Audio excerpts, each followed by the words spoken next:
Back to our channel. అందరూ ఎలా ఉన్నారండి? మేమైతే చాలా బాగున్నాము. ఎన్టీ స్కాన్ అనేది ఎప్పుడు చేస్తారు, ఎలా చేస్తారు, అసలు ఎందుకు చేస్తారు, అసలు ఆ ఎన్టీ స్కాన్ రిపోర్ట్స్లో ఏముంటాయి ఏంటి అనేది ఈ వీడియోలో అయితే నేను క్లారిటీగా అయితే చెప్తాను. సో స్కిప్ చేయకుండా ఎండ్ వరకు అయితే చూసేయండి. ఎన్టీ స్కాన్ రిపోర్ట్స్ ద్వారా మనకు పుట్టబోయేది బేబీ బాయా గర్లా అసలు తెలుసుకోవచ్చా లేదా అనేది కూడా చెప్తాను. సో ఫస్ట్ అయితే ఎన్టీ స్కాన్ ఎప్పుడు చేస్తారు అనేది తెలుసుకుందాము. 11 వీక్స్ నుంచి 13 వీక్స్ మధ్యలో అయితే ఎన్టీ స్కాన్ అయితే చేస్తారండి. అసలు ఎన్టీ స్కాన్ ఎందుకు చేస్తారు అంటే నేజల్ బోన్ని చూడటానికి, అలాగే బేబీ వెనక భాగంలో ఉండే మెడ దగ్గర ఉండే పొరని కొలవడానికి ఎన్టీ స్కాన్ అయితే చేస్తారు. దీని గురించి క్లారిటీగా తర్వాత అయితే చెప్తాను. సో ఇక్కడైతే నా ఎన్టీ స్కాన్ అయితే 28/11/2022లో అయితే చేశారనమాట. అంటే నాకు కరెక్ట్గా 3rd మంత్ ఎండింగ్ అనమాట. అంటే మొత్తం 4 డేస్కి 4th మంత్ వచ్చింది అనమాట. అప్పుడైతే చేశారు నాకు. సో ఫస్ట్ వచ్చేసి సర్విక్స్. ఈ సర్విక్స్ లెంత్ వచ్చేసి ఇక్కడ 3.0 సెంటీమీటర్స్ అయితే ఉంది. నార్మల్ అయితే 2.5 సెంటీమీటర్స్ కంటే ఎక్కువ ఉంటే నార్మల్ ఉన్నట్టు, అంతకంటే తక్కువ అంటే షార్ట్ సర్విక్స్ లెంత్ కనుక ఉంటే సెకండ్ ట్రైమిస్టర్లో కానివ్వండి అప్పుడు అబార్షన్స్ ఫ్రీక్వెంట్గా అయ్యే ఛాన్సెస్ అయితే ఉంటాయంట. డెస్టినేషన్ వచ్చేసి సింగిల్ లైవ్ ఇంట్రాయూటరైన్. అంటే సింగిల్ అంటే మనకి ఇక్కడ బేబీ వచ్చేసి లోపల ఒక్కళ్ళ లేకపోతే ట్విన్సా అనేసి మెన్షన్ అనమాట. ఇక్కడ ఒక్కళ్ళే కాబట్టి ఇక్కడ ఒక్కళ్ళనే ఇచ్చారు. అదే ఇద్దరైతే ట్విన్స్ అని అయితే ఇస్తారనమాట. ఇంక ఇక్కడ లైవ్ అంటే బతికే ఉన్నారు, బేబీ అనేది బతికే ఉంది అనేసి అయితే లైవ్ అనేసి ఇచ్చారు.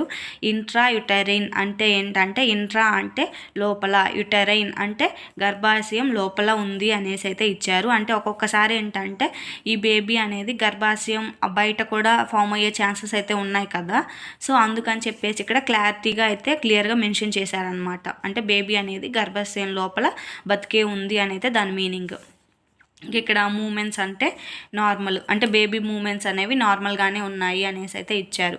నెక్స్ట్ ఇక్కడ కార్డియక్ యాక్టివిటీ అంటే గుడ్, అంటే heart beat, foetus heart beat అనేది గుడ్ బాగుంది అనేసి అయితే ఇచ్చారు.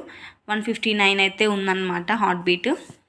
ఈ 159 బీట్స్ పర్ మినిట్ అనేది యావరేజ్గా 110 నుంచి స్టార్ట్ అయ్యి 160 to 170 మధ్యలో ఉంటే నార్మల్ అన్నట్టు. అలాగే ఇంకొకటి కూడా అంటారు కదా, ఈ బేబీ హార్ట్ బీట్ అనేది 150 కంటే బిలో ఉంటే గనక బేబీ బాయ్ అనేసి, 150 కంటే ఎబోవ్ ఉంటే బేబీ గర్ల్ అని అయితే అంటారు కదా.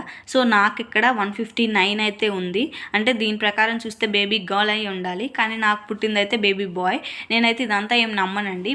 బట్ డెలివరీ 1 వీక్ ఉంది, లేకపోతే డెలివరీ రోజు చేస్తారు కదండి, గ్రోత్ స్కాన్ అది చేస్తారు కదా.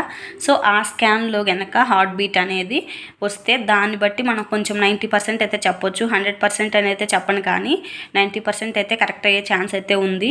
నాకైతే ఎన్టీ స్కాన్లో 159 వచ్చింది, అలాగే టిఫా స్కాన్లో కూడా ఎక్కువగానే వచ్చిందండి. బట్ లాస్ట్లో గ్రోత్ స్కాన్లో మాత్రం 136 అని అయితే వచ్చింది.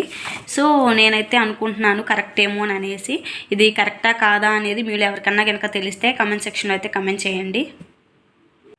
ఇంకా నెక్స్ట్ ప్లెజెంటా అండి. ప్లెజెంటా అయితే పోస్టీరియర్ అనమాట. ఇంతకు ప్లెజెంటా అంటే మాయ అనేది ఇక్కడ పోస్టీరియరు టచింగ్ ద ఇంటర్నల్ ఓస్ అనమాట. ఇక్కడ ఈ ఇంటర్నల్ ఓస్ కూడా చాలా ఇంపార్టెంట్ అండి. ఒక్కోసారి ఏంటంటే ఈ ఇంటర్నల్ ఓస్ అనేవి ఓపెన్లో ఉంటాయి అన్నమాట.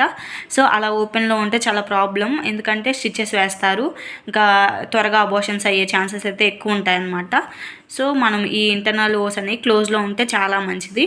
అలాగే ఈ పోస్టీరియర్ ఉంది కదా, ఇది అనేది యాంటీరియర్ ఉంటుంది, పోస్టీరియర్ ఉంటుంది, లో లైన్ కూడా ఉంటుంది అన్నమాట. సో యాంటీరియర్ అంటే గర్భసంచికి ముందు భాగంలో ఉంటుంది బేబీ అనేది. అలాగే పోస్టీరియర్ అంటే గర్భసంచికి వెనుక భాగంలో ఉంటుంది. లో లైన్ ప్లెజెంటా అంటే గర్భసంచికి కింద మూతి భాగంలో అయితే ఉంటుంది అన్నమాట బేబీ.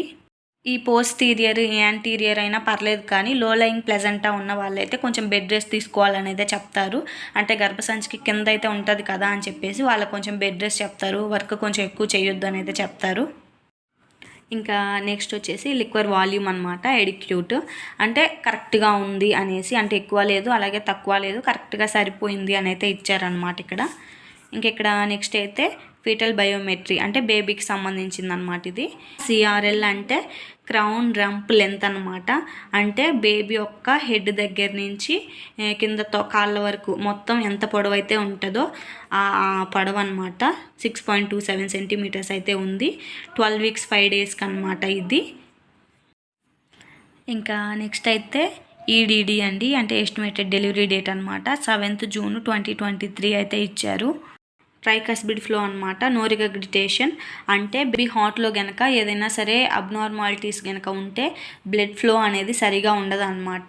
సో అందుకని చెప్పేసి ఇక్కడ వీళ్ళు స్కాన్ చేస్తారు కదా, సో మొత్తం చెక్ చేసిన తర్వాత అలాంటి అబ్నార్మాలిటీస్ ఏమీ లేవు, అంతా బాగుంది అని అయితే ఇక్కడ ఇచ్చారు. నో రిగగ్రిటేషన్ అంటే ఎలాంటి అబ్నార్మాలిటీస్ లేవు, అంతా బాగుంది అని అయితే అర్థం. నెక్స్ట్ ఈ ఎన్టీ స్కాన్ మొత్తానికి ఇదే మెయిన్ అని కూడా చెప్పొచ్చండి. ఎన్టీ అంటే న్యూకెల్ ట్రాన్స్లసెన్సీ 1.3 mm అయితే ఉంది కదా, సో ఇదైతే నార్మల్గా 3 mmకి అయితే తక్కువ ఉండాలండి. అంతకంటే ఎక్కువ అయితే ఉంటే ఏదైనా సరే బేబీలో అబ్నార్మాలిటీస్ ఉన్నాయి అని అయితే దాని అర్థం అన్నమాట. బేబీకి హెడ్ కింద అంటే మెడ భాగంలో పొరలాగా ఉంటుంది అనమాట. సో ఆ పొర అనేది థిక్నెస్ అనేది తక్కువ ఉండాలి. 3 mm కంటే ఎక్కువ ఉంటే దాని అర్థం ఏంటంటే అక్కడ వాటర్ చేరిపోయి అక్కడ క్రోమోజోమ్స్ అన్నీ ఉండటం వల్ల ఫ్యూచర్లో బేబీకి అయితే అంగవైకల్యం, అలాగే మెదడుకు సంబంధించిన, వెన్నుముకకు సంబంధించిన వ్యాధులు అయితే వచ్చే ఛాన్సెస్ అయితే ఉంటాయి. అందుకనే మనకు మెయిన్గా ఖచ్చితంగా 11 నుంచి 13 నెలల మధ్యలోనే మనకి ఎన్టీ స్కాన్ అయితే చేస్తారండి. ఎందుకంటే ఒకవేళ తర్వాత చేసినా కూడా ఈ క్రోమోజోమ్స్ అనేవి బాడీలోకి మిక్స్ అయిపోతాయి అన్నమాట. సో అలా మిక్స్ అవ్వడం వల్ల తర్వాత మనకి స్కాన్ చేయించుకున్నా సరే నో యూజ్ అనమాట. అలాగే ఈ ఎన్టీ స్కాన్ అనేది ఎవరైతే మేనరికం మ్యారేజెస్ చేసుకుంటారో, అలాగే ఫ్రీక్వెంట్గా అబార్షన్స్ అవుతాయో, అలాగే ఫ్యామిలీ బ్యాక్గ్రౌండ్స్లో ఇలాగ అంగవైకల్యం ఎవరికైతే ఉంటుందో వాళ్ళైతే కంపల్సరీగా అయితే చేయించుకోవాలండి ఈ ఎన్టీ స్కాన్ అనేది. నెక్స్ట్ వచ్చేసి రెసిస్టివ్ ఇండెక్స్, పల్సాలిటీ ఇండెక్స్.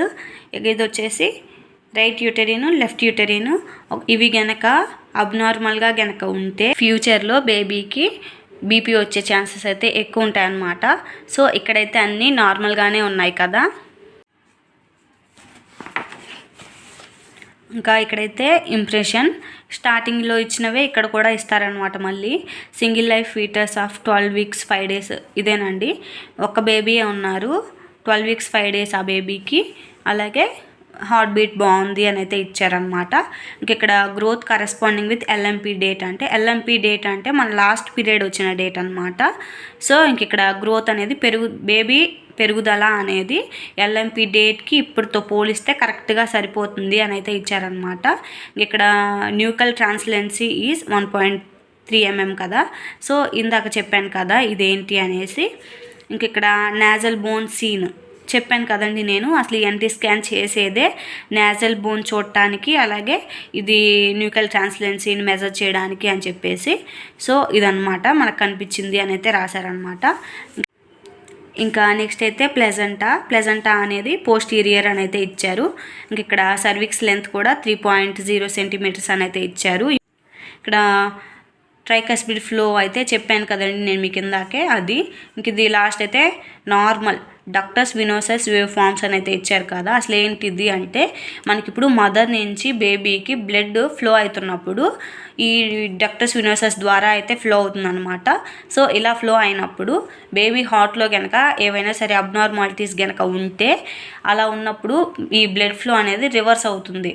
సో అలా రివర్స్ అవ్వలేదు, అంతా బాగుంది అని అయితే ఇక్కడ ఇచ్చారనమాట. నార్మల్గా ఉంది అని అయితే ఇక్కడ చెప్తున్నారు. ఇంకెక్కడ లాస్ట్లో అయితే అడ్వైస్ అనమాట. అంటే ఇప్పుడు టెఫా స్కాన్ ఈ వీక్స్కి చేయించుకోమని అయితే ఇక్కడ ఇచ్చారు మనకి. ఇంక ఇంతేనండి ఎన్టీ స్కాన్ రిపోర్ట్స్ అయితే ఓవరాల్గా. సో చూశారు కదండి, ఈ ఎన్టీ స్కాన్ రిపోర్ట్స్ ద్వారా అయితే పుట్టబోయేది బేబీ గర్లా బాయ్ అని అయితే తెలుసుకోలేము. సో టెఫా స్కాన్ రిపోర్ట్స్ అలాగే గ్రోత్ స్కాన్ రిపోర్ట్స్ అనేవి నెక్స్ట్ వీడియోస్లో అయితే అప్లోడ్ చేస్తాను. మీరు కనుక మన వీడియోని ఫస్ట్ టైం చూస్తున్నట్టయితే లైక్ చేయండి, షేర్ చేయండి, కమెంట్ చేయండి, మర్చిపోకుండా సబ్స్క్రైబ్ కూడా చేసేయండి. బాయ్.